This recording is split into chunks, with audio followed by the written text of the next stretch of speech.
May tatlong dahilan kung bakit ako kumasa sa 7 days swallowing fresh papaya seeds. Yung day 1 ko, okay lang, nanibago yung tiyan ko, bloated, at the same time, utot ako ng utot. The second day, ganun pa rin, pero mild na. The third day, normal na. Nafe-feel ko na hindi na ako bloated. At the same time, yung acid ko, hindi na ganun kalakas. Fourth day, ayun, para na siyang stabilize na yung acid ko. At the same time, yung aking bloated, hindi na ako bloated na bloated. Fifth day, normal as is. Maganda na yung pagbisita ko ng banyo. Nakakabawas na ako ng normal. Ang gaan ng pakiramdam. 6 days, ayun, mafe-feel ko na yung difference. Talaga nung hindi pa ako nag-take ng papaya seeds. Ang 7th day, the best. Ang gaan ng feeling, ang ganda ng tiyan ko, nakakahinga ng maayos, at the same time, maaliwalas ang aking pakiramdam. Tatlong dahilan nga pala, bakit ako nag-take ng papaya seeds.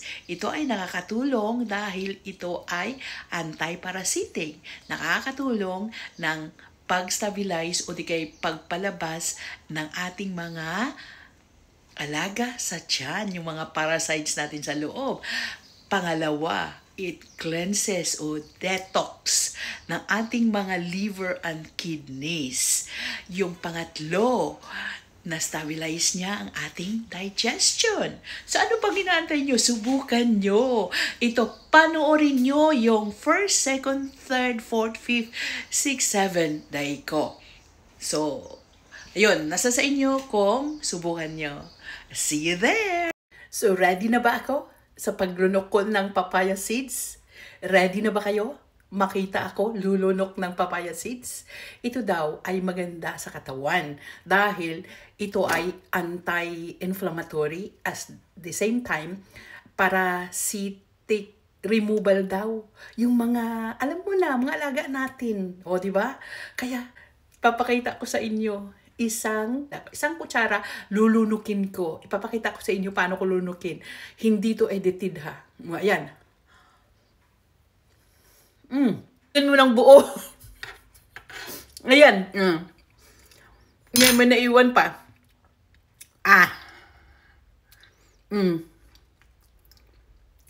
Ayan. Pinakita ko na sa inyo. Nilunok ko. Masarap, matamis.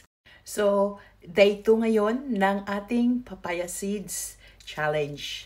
So, ito na yung ating papaya seeds. Lulunukin ko ulit. Pangalawang araw.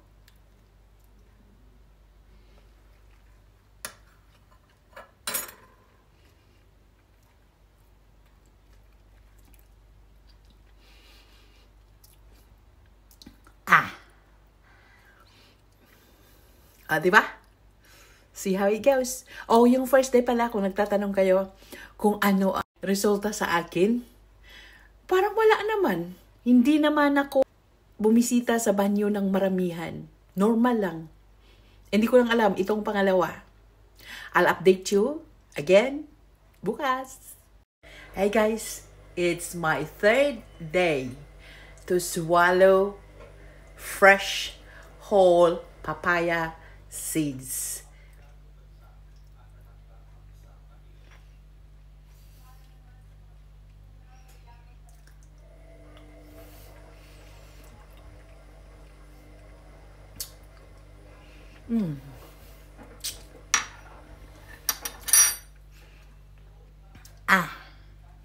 It's finished. That's the 3rd day. Update ko lang kayo. Yung pangatlong araw ko, okay lang. Pero yung first at saka second, parang constipated ako.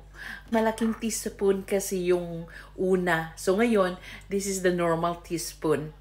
So ito yung ginamit ko ngayong pangatlo. It's my 4th day nalulunok ng papaya seeds.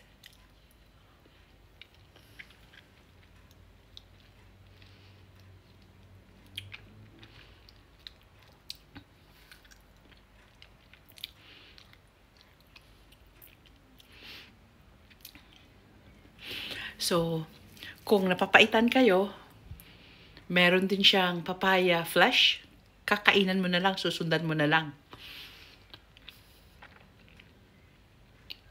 Tamis. Hey guys, this is my 5th or panglimang araw na lulunok ng papaya seeds.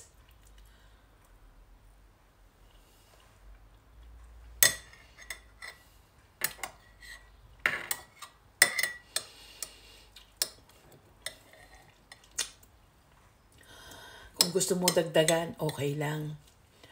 Kung gusto mo sundan ng papaya flesh, okay lang din.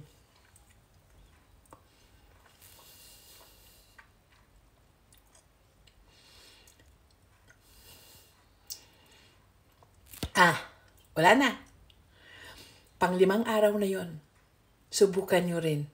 Baka mahiyang din kayo at makakatulong dun sa inyo. Pero paalaala lang, ako ay hindi nag-i-influence sa inyo na gawin nyo. Mag-research muna kayo bago nyo gawin ito.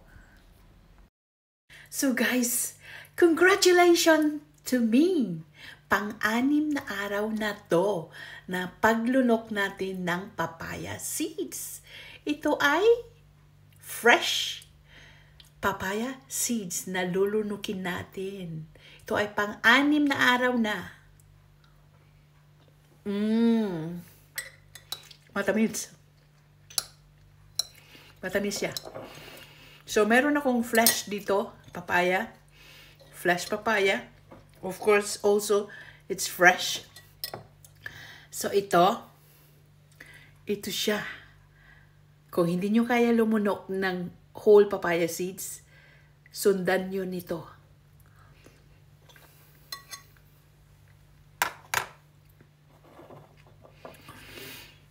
Last day tomorrow. That's for my last day tomorrow for 7 days. And then magpapahinga tayo ng 3 weeks. And then gagawin ko na naman next month sa May. So yun lang yun. Kung gusto nyo matuto at gusto nyo subukan, wala pong problema. Nasa sa inyo po. Alam nyo ba na yung papaya seeds ay nakakatulong para ilabas natin yung ating mga alaga sa tiyan? Kasi may anti-parasitic property siya na makakatulong magpalabas ng ating mga alaga sa tiyan.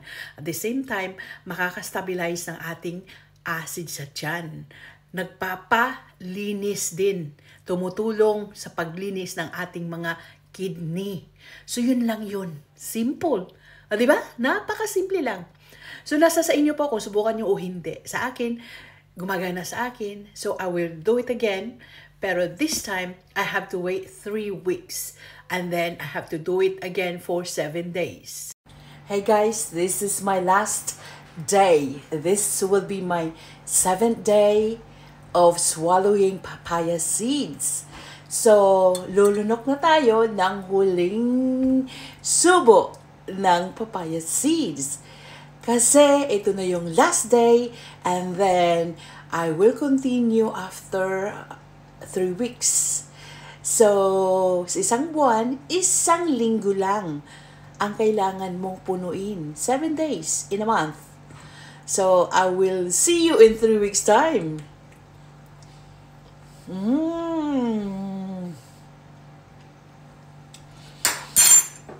May konti pa. Konti pa natira. Sayang.